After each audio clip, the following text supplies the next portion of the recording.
Aksi Liga Super antara JDT yang akan melayan kunjungan Terengganu boleh disaksikan di sini.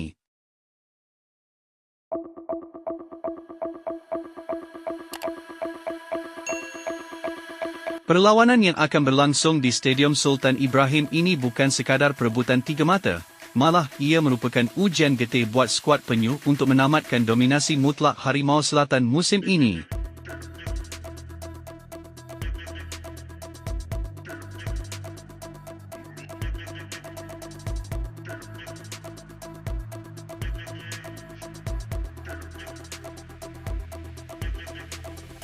JDT ketika ini masih mengekalkan status sebagai pendahulu liga dan berada dalam prestasi terbaik selepas siri kemenangan besar.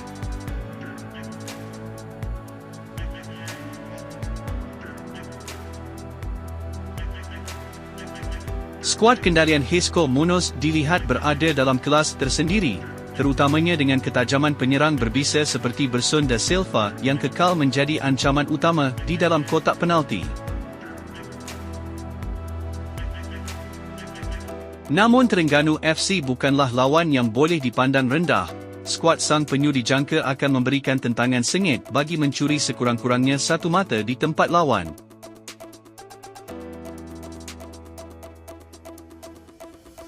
Namun Terengganu perlu memperkemaskan benteng pertahanan mereka jika ingin menyekat gempuran barisan serangan bintang JDT.